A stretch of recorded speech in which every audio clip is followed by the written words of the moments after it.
Entonces, aquí vemos esta primera interrogación. Estos fariseos no es que aparecieron hasta este capítulo, sino que en los capítulos anteriores hemos visto cómo están queriendo hacerle problemas a Jesús.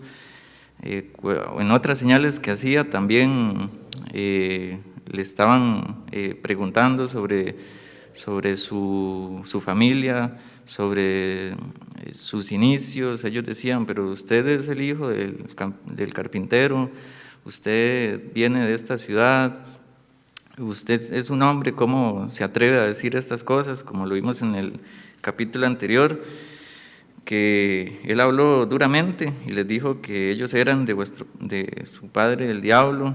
Ahí él dejó claro que habían estas dos simientes y esas dos simientes siguen estando hoy en día. Hay personas que son hijas de Satanás. ¿Por qué? Porque la paga del pecado es muerte. Están condenados y esa es la condenación. Pero está la otra simiente que viene por medio de Jesucristo, que fue prometida en Génesis 3:15. Desde esa promesa nosotros tenemos esa esperanza y esa esperanza se cumplió por medio de Jesucristo. Ya nosotros vemos atrás para recordar la obra de Cristo, el Evangelio que transforma vidas, que transforma las vidas de los que estamos acá. Y si hay alguna persona que Dios no ha transformado su vida por medio del Evangelio, las buenas nuevas son esas, que hoy si se arrepienten de sus pecados y van a Él para salvación, Dios los puede hacer nuevas criaturas. Pueden pasar de tinieblas a la luz. Y ese es el enfoque que también vamos a ver durante esta serie de interrogaciones que se están haciendo. También quiero que analicemos la vida del hombre ciego de nacimiento. Él al puro principio tenía un concepto de Jesús y era, bueno, la primera vez que le preguntaron sobre Jesús, él dijo que la persona que había hecho esto es un hombre llamado Jesús. Y hasta ahí. Y le preguntaron dónde estaba y pues él ya no sabía. En todos estos versículos que vamos a analizar hoy, no vamos a ver a Jesús en escena, sino hasta el próximo miércoles, que vamos a ver ya el encuentro de Jesús con el hombre ciego de nacimiento. Pero durante estos versículos que vamos a analizar, quiero que pongamos atención a este hombre ciego de nacimiento, la transformación que va teniendo sobre ese concepto de Jesús. No se quedó en simplemente es un hombre llamado Jesús, sino que fue cambiando y vamos a ir analizándolo. En el 13 dice que los fariseos fueron ante este ciego. En el 14 vemos que era día de reposo. ¿Y por qué Juan nos da este dato? Porque justamente este es el conflicto, entre comillas. Este es el gran problema por el cual los fariseos están haciendo tanta revuelto. Ese es el delito que están acusando a Jesús. Los fariseos consideraban hacer barro como un trabajo que violaba el día de reposo. Esto no está escrito en la ley, sino que esto es una de las leyes que ellos tenían. Y ellos cambiaban o querían ser más santos que la misma palabra y querían añadir a la palabra, y eso es un error que nosotros también podemos llegar a cometer. Nosotros tenemos la Biblia, la palabra de Dios, pero hay veces queremos añadir ciertas reglas, ciertos parámetros que nos hagan ser más santos, entre comillas, y eso le llamamos legalismo, y hemos hablado bastante de legalismo, y puede llegar hasta estos extremos donde están acusando al mismo dador de la ley, al mismo que habló y fue hecho todo lo que existe, lo están culpando de haber quebrantado el día de reposo. En el versículo 16 vamos a ver que lo llaman a Jesús de una forma que no correspondía. Seguimos leyendo el 15. Dice, volvieron pues a preguntarle también los fariseos cómo había recibido la vista. Él les dijo, me puso lodo sobre los ojos y me lavé y veo. Entonces algunos de los fariseos decían, ese hombre no procede de Dios, porque no guarda el día de reposo. Esa palabra, ese hombre, no es porque no sabían cómo se llamaba. Ya Jesús tenía bastante fama en ese momento y más para los fariseos, pero lo están llamando ese hombre como cuando nosotros decimos, bueno, ese tipo, esa persona, no querían ni siquiera mencionar su nombre. Lo llamaban así de una mala forma. Para los fariseos Jesús no podía venir de Dios porque no se ajustaba a sus tradiciones y prejuicios. Justamente Jesús vino a romper un montón de estas leyes que ellos mismos habían hecho y por eso le empezaron a condenar diciendo, bueno, ha quebrantado esta ley, ha quebrantado esta otra. Y justamente Jesús con la misma ley y los profetas les está diciendo, no, eso no es así, sino que es de esta forma. También nosotros podemos sacar una aplicación para combatir el legalismo. ¿Y cómo se combate? Con la misma palabra de Dios. Nosotros podemos decir, no, es que eso no es de esa forma, porque la Biblia dice esto, esto y esto. En la Biblia está que dice esto, esto y esto, y nosotros podemos combatir justamente el legalismo con la palabra de Dios, como lo hizo Jesús ante los fariseos en varias ocasiones. También ahí mismo vemos que había una discusión entre ellos, entre los mismos fariseos había un debate, y este es el debate. Unos decían, Jesús es pecador y debe ser rechazado, y otros decían, pensaban, nuestro entendimiento sobre el día de reposo es incorrecto. Muchos adoptaron el primer pensamiento por la dureza de su corazón. Ellos simplemente por ese corazón tan duro no querían aceptar que, el entendimiento que ellos tenían sobre el día de reposo era incorrecto. Más bien querían entrarle con más ganas al primer pensamiento, Jesús es pecador y debe ser rechazado. Con ese enfoque fue que siguieron consultándole tanto al hombre ciego de nacimiento como a los padres y nuevamente a este hombre. Ellos estaban totalmente convencidos por esa dureza de corazón de que Jesús simplemente era un hombre pecador que estaba quebrantando las leyes. Pero como vemos, Jesús más bien está haciendo misericordia, y eso era lo que vimos en los versículos primeros de este capítulo, era esa necesidad que Jesús tenía. Al igual que lo pensaron los discípulos, queriendo hacer un debate, ¿quién pecó o sus padres? Jesús de una vez fue a lo necesario, y eso está en el versículo 4, me es necesario hacer las obras del que me envió. Y justamente en algún punto que vamos a leer, este hombre ciego de nacimiento reconoce que Jesús es enviado por Dios. La interrogación se hace más intensa, y eso no quedó ahí, con esa respuesta que dio el hombre ciego de nacimiento, sino que los fariseos fueron ante este hombre con más intensidad en los versículos 17 y 18. Dice el versículo 17, entonces volvieron a decirle al ciego, ¿qué dices tú del que te abrió los ojos? Y él dijo que es profeta. Pero los judíos no creían que él había sido ciego y que había recibido la vista, hasta que llamaron a los padres del que había recibido la vista. Entonces aquí, en estos dos versículos, podemos ver dos cosas. Que ya el panorama del hombre ciego de nacimiento cambió.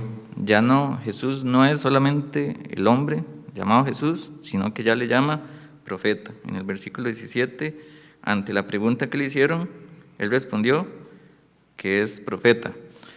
Y esto justamente por el gran hecho que hizo Jesús ante él. Un comentario bíblico decía que, bajo el panorama, y si nos ponemos en los pies de este hombre, lo que Jesús hizo fue ponerle lodo en los ojos y decirle que fuera al estanque de Siloé y se lavara. Y eso fue lo que hizo el hombre. Ya después no lo vio más. Ya cuando él recuperó la vista, no vio dónde estaba Jesús. No, Jesús seguramente se fue a otro lado. Entonces, en este comentario decía que Jesús no solamente hizo el milagro, sino que también profetizó este hecho. Si él no le dijo, bueno, usted va a recobrar la vista, simplemente le dijo, haga esto. El hombre ciego de nacimiento obedeció y recuperó la vista. Pero vemos aquí que ya no es solamente el hombre llamado Jesús, sino que es un profeta. También hay otros pensamientos sobre esto. También había otro comentario que decía que los profetas podían hacer estas obras en el día de reposo y no iban a ser condenados, pero justamente los fariseos tampoco querían ni siquiera reconocerlo como profeta. En el 18 dice, pero los judíos no creían que él había sido ciego. O sea, para los fariseos, su obra de fe, todas sus energías de fe están concentradas en, bueno, lo que Jesús hizo no es. De alguna forma vamos a ver cómo no es. Y una de las excusas que pusieron o argumentos fue, bueno, este hombre entonces no era ciego de nacimiento, entonces vamos a poner todo nuestro enfoque en que no era ciego. Entonces vamos a ir a donde sus padres para preguntarle sobre este hecho. Y este es el segundo punto. Bueno, para terminar en el versículo 18, era más fácil para ellos creer que el hombre nunca fue ciego que creer que Jesús había sanado al hombre. Imagínense qué nivel de convencimiento tienen que tener ellos para lo que acaban de ver, hacerlo a un lado y ellos armarse un argumento y no reconocer las obras de Jesús. Aquí podemos sacar una aplicación también. Justamente, tal vez nosotros en nuestra antigua vida, ¿verdad? Estando en tinieblas, éramos de ellos que poníamos argumentos y no, es que eso no puede ser así, esto es de esta otra forma. O también hoy en día nosotros, por medio de la relación que tenemos con nuestros compañeros de trabajo, de estudio, etcétera, ellos tienen estos mismos argumentos y hablan y se arman unas teorías tan grandes, pero no, lo que dice la Biblia no, lo que dice Jesús no. Esto me trae a la mente un programa de History Channel que se llama Alienígenas Ancestrales, que todo lo que pasó y vemos, es más, hasta ahí hechos arqueológicos sobre lo que pasó en el Antiguo Testamento. Ellos dicen que son ovnis, y empiezan a hacer unos argumentos y lo tratan de probar y invitan a científicos y hacen un montón de cosas, y se me parece tanto a los fariseos. ¿Por qué? Porque ellos están queriendo argumentar contra ese hecho que vieron, que todo el mundo está comentando. Justamente en ese momento es lo que está, es el tema que se está comentando, justamente que un hombre llamado Jesús hizo que este ciego de nacimiento recobrara la vista. Y estos fariseos, pues como vemos, no van a parar hasta hacer que Jesús quede mal. Como les decía, ellos van a ir hasta donde los padres. ¿Por qué? Porque ellos no creían que este hombre era ciego de nacimiento. En el versículo 19 hasta el 23 vamos a ver esta interrogación que le hacen a los padres. Y vamos a ver que hay un tono en la pregunta que le hacen a los padres en el versículo 19. Y le preguntaron diciendo: vuestro hijo, el que vosotros decís que nació ciego, ¿cómo pues ve ahora? Entonces con solo esta pregunta vemos que ya hay como unas dudas, unas sospechas de que, bueno, los padres del ciego de nacimiento tienen que estar en medio de esta mentira. No fueron a preguntar simplemente por cómo sucedió, sino que el mismo texto nos arroja a ver que podrían estar pensando de que, bueno, ellos tienen que ser también parte de este plan para esta gran mentira que se está diciendo. Seguimos leyendo en el versículo 20 y leemos hasta el 23. Sus padres respondieron y dijeron: sabemos que este es nuestro hijo y que nació ciego, pero cómo ve ahora no lo sabemos, o quién le haya abierto los ojos, nosotros tampoco lo sabemos. Edad tiene, preguntarle a él, él hablará por sí mismo. Esto dijeron sus padres porque tenían miedo de los judíos, por cuanto los judíos ya habían acordado que si alguno confesase que Jesús era el Mesías, fuera expulsado de la sinagoga. Por eso dijeron sus padres: edad tiene, preguntarle a él. Entonces, bueno, aquí vemos en el versículo 21 esta respuesta de los padres, y tal vez con razón lo hacían, aunque ahí los mismos padres del ciego de nacimiento pudieron tener otra reacción y simplemente decir la verdad, aunque vengan esas consecuencias, aunque los expulsaran de la sinagoga. Y esto no es simplemente que los echaban del lugar físico de la sinagoga, sino que esto traía muchas repercusiones, tanto de la misma religión, de los sacrificios que se hacían, también como en la relación que tenían entre ellos.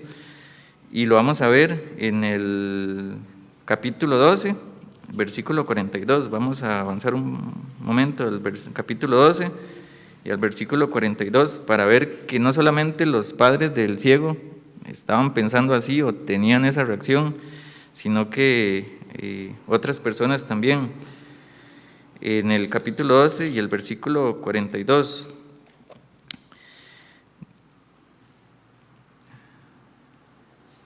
dice: con todo eso, aún los gobernantes muchos creyeron en él, pero a causa de los fariseos no le confesaban para no ser expulsados de la sinagoga. Entonces vemos que aún los gobernantes y muchos creyeron en él, pero por este temor de ser expulsados de la sinagoga, no confesaban todas las verdades que ellos ya sabían y que habían visto. Había un gran temor, y nosotros mismos podemos pasar por este pensamiento ante tal vez no que nos expulsen de la congregación o lo que sea, sino puede ser de nuestro trabajo, puede ser de nuestra misma familia, que nos hagan a un lado, o nuestros mismos amigos que ya se aparten de nosotros por confesar las verdades de Jesús.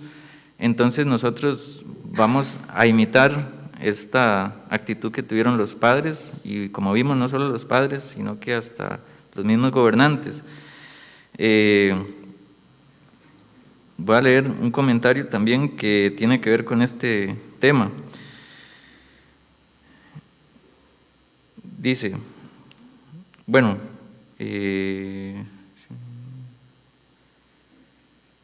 en la traducción al lenguaje actual,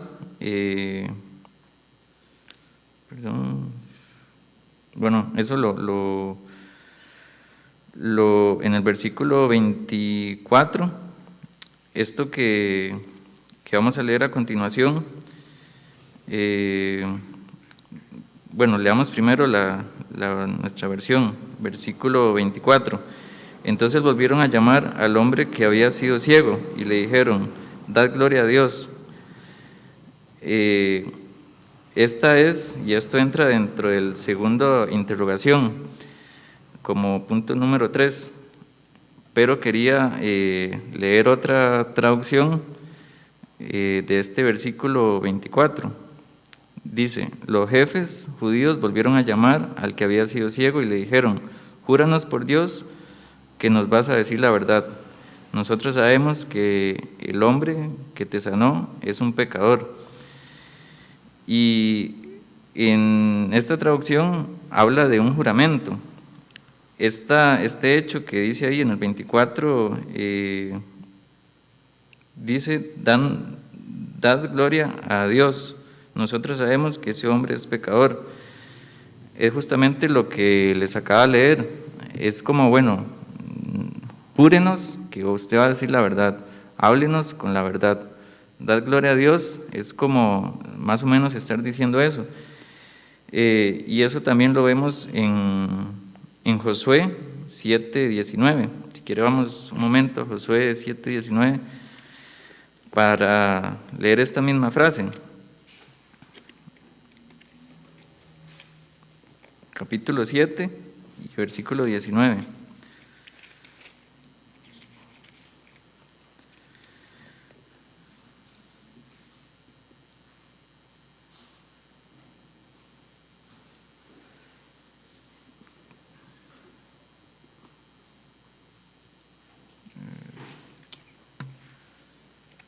Dice: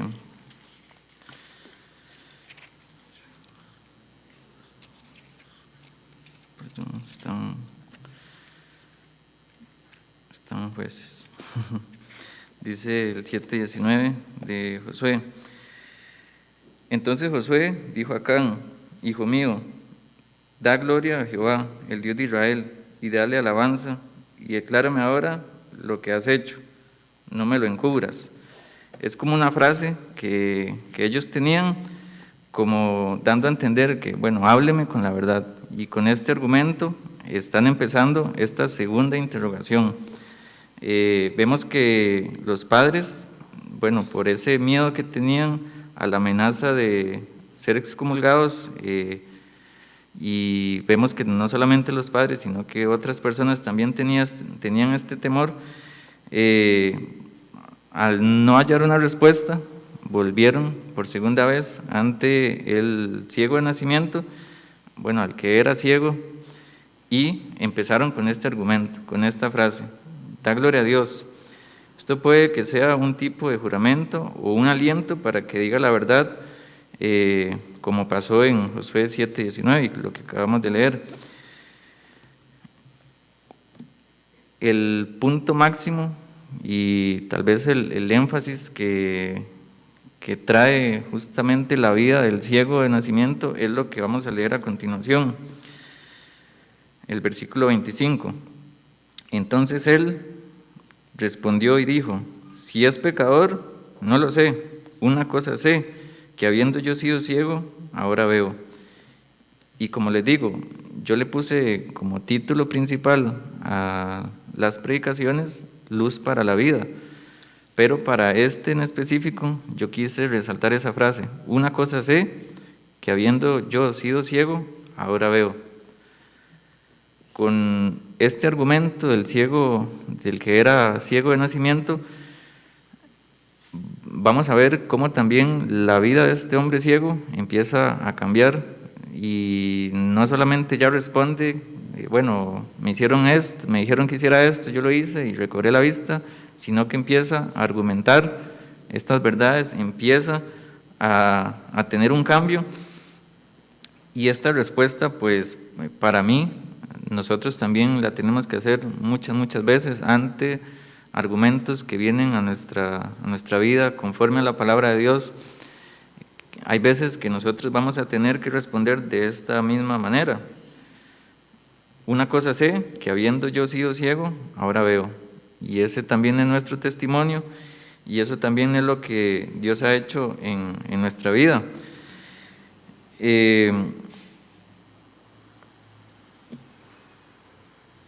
Les voy a leer algo. Dice: no basamos nuestra fe en nuestra experiencia personal, la basamos en la verdad de Dios, revelada a nosotros en la Biblia. Sin embargo, nuestra experiencia con la obra de Dios en nuestras vidas es un apoyo adicional importante y persuasivo para nuestra fe y la de otros. Ser capaces de realmente decir, habiendo yo sido ciego, ahora veo, es un argumento poderoso. ¿Por qué? Porque muchas personas nos conocieron como éramos antes.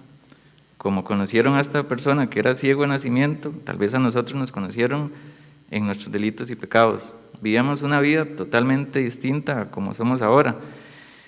Por eso el énfasis de esta respuesta del hombre ciego de nacimiento.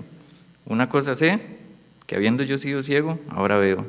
Y tal vez aquí pueden entrar un montón de temas teológicos y profundos en que cómo es que una persona es salva, cómo es que Dios salva a las personas. Nosotros sabemos que es por medio de la fe. Es un regalo de Dios, es un sacrificio que Dios hizo al humillarse a sí mismo, tomando forma de hombre, vino aquí, vivió una vida perfecta, murió, fue sepultado y resucitó justamente para darnos vida, para darnos esa luz de vida. Pero hay un montón dentro de todo ese proceso que tal vez por ahorita nosotros no podamos explicar.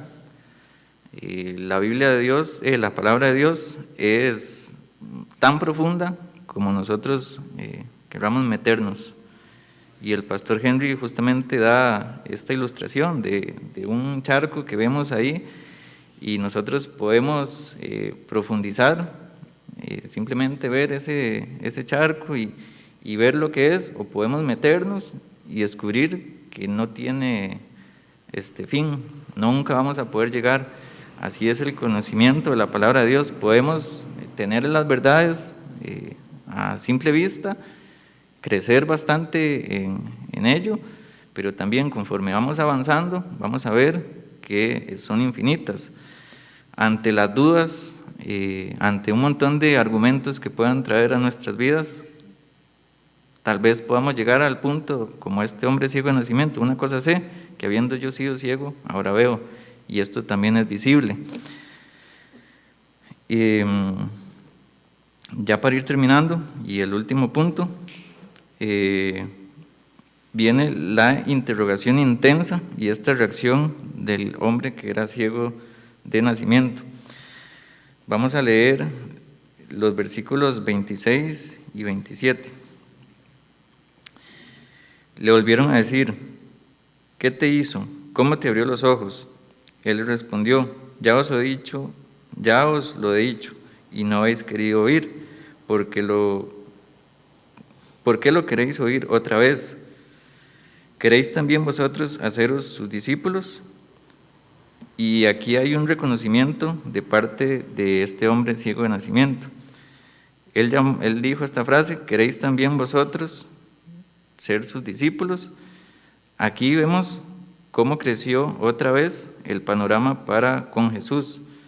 Vemos que aquí lo ve como maestro. No solamente lo llamó como un hombre llamado Jesús, no solamente lo reconoció como profeta, sino que aquí ya lo ve como maestro. Y responde a esta pregunta de los fariseos diciéndoles esto, que si ustedes también quieren ser sus discípulos. Esto lógicamente hace enojar más a los fariseos y conforme iban avanzando en esta interrogación y no iban encontrando respuestas, pues se iban enojando cada vez más y más y van a tener, en el capítulo anterior, cuando vemos que Jesús habla de estas verdades y estas verdades llegaron a un punto, en el versículo 59, que tomaron piedras para arrojárselas. A este hombre pues no van a llegar a ese punto, pero también no están encontrando respuestas, no están queriendo ver las verdades de Jesús y más bien este hombre ciego de nacimiento como que vemos que está agarrando más valor con esas verdades y está empezando a hablar no solamente con lo que Jesús hizo en su vida de recobrarle la vista, sino que vamos viendo que hay un proceso de un milagro más sorprendente. Vamos a seguir leyendo del 28. Y le injuriaron y dijeron, tú eres su discípulo, pero nosotros discípulos de Moisés somos. Nosotros sabemos que Dios ha hablado a Moisés, pero respecto a ese, no sabemos de dónde sea. Respondió el hombre y les dijo, pues esto es lo maravilloso, que vosotros no sepáis de dónde sea, y a mí me abrió los ojos. Y sabemos que Dios no oye a los pecadores, pero si alguno es temeroso de Dios y hace su voluntad, a ese oye. Desde el principio no se ha oído decir que alguno abriese los ojos a uno que nació ciego. Si éste no viniera de Dios, nada podría hacer. Y vamos a quedar ahí. Vamos a ver que ahí también cambió el panorama del hombre ciego de nacimiento con respecto a Jesús. Y aquí hay un nuevo panorama, y es que Jesús es enviado, es un enviado de Dios, es enviado por Dios, como lo dijo Jesús mismo, me es necesario hacer las obras del que me envió. Aquí el hombre ciego de nacimiento está reconociendo ese hecho, está diciendo que Jesús mismo es Dios, por medio de esas obras que Él está haciendo, por medio de ese cambio interno que se está ejecutando en Él. Muchas veces también Jesús hizo grandes señales y milagros y bueno, hizo que un paralítico pudiera caminar, que los ciegos pudieran ver, sacó demonios, hizo un montón de milagros y señales, pero Jesús decía que hay cosas mayores a estas, y justamente es este nuevo nacimiento. Para terminar, vamos a leer el 34. Respondieron y dijeron, tú naciste del todo en pecado, y nos enseñarás a nosotros, y le expulsaron. Pues esta fue la consecuencia de todo lo que este ciego estaba diciendo y proclamando, pues ahí terminó todo, le expulsaron, y no hallando respuestas ante todas estas interrogaciones, los fariseos quedaron ahí, pero vamos a ver el desenlace, si Dios lo permite, el próximo miércoles. Pero quería terminar con una canción que justamente habla de este tema. Quiero que le pongamos atención porque también tiene que ver mucho con nuestra reacción, primeramente ante Dios y seguidamente ante las personas que nos rodean.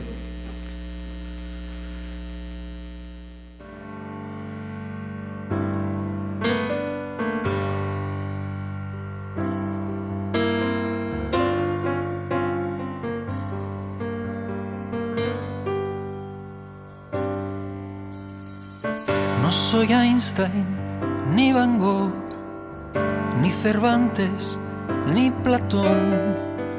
No tengo en mis venas sangre azul, no soy ningún dios. Y si me haces 1000 preguntas, no sabría responder. Solo sé que yo era ciego y ahora puedo ver. No sé nada de la bolsa, no soy un cerebro gris. Nunca fui a la Casa Blanca y la verdad no sé si quiero ir. No poseo grandes sumas que pudiera ofrecer. Solo sé que yo era ciego y ahora puedo ver. Y una cosa es respirar y otra es ver la luz. Y hoy te miro y ahora sé que no hay nadie como tú. Yo sin nada que ofrecer, tú me viste a mí. Sin dinero, sin sombrero y me hiciste feliz. Y tu amor es un dilema que jamás descifraré. Solo sé que yo era ciego y ahora puedo ver.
y otra es ver la luz.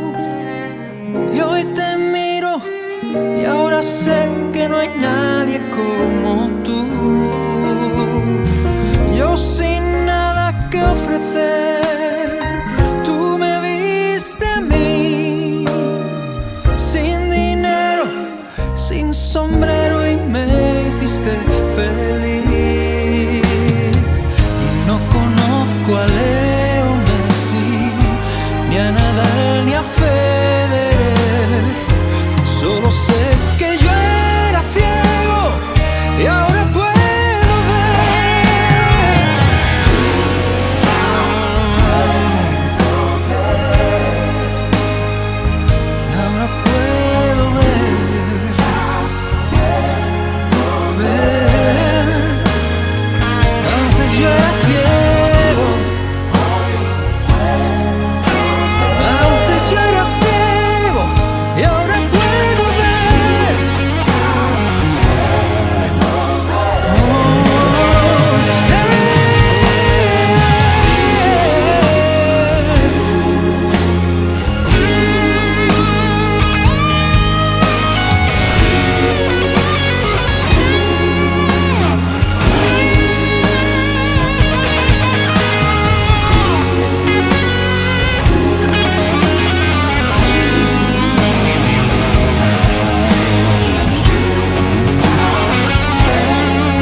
Corintios 4:5, porque no nos predicamos a nosotros mismos, sino a Jesucristo como Señor, y a nosotros como vuestros siervos por amor de Jesús, porque Dios, que mandó que de las tinieblas resplandeciese la luz, es el que resplandeció en nuestros corazones para iluminación del conocimiento de la gloria de Dios en la faz de Jesucristo. Vamos a orar. Gracias, Padre, te damos porque esta obra que tú hiciste en nuestras vidas es totalmente inmerecida. Es algo que no podemos describir. Es el mayor hecho que pudimos haber experimentado acá en la tierra. Te agradecemos porque es un regalo que tú nos diste, a como le devolviste la vista a este ciego de nacimiento.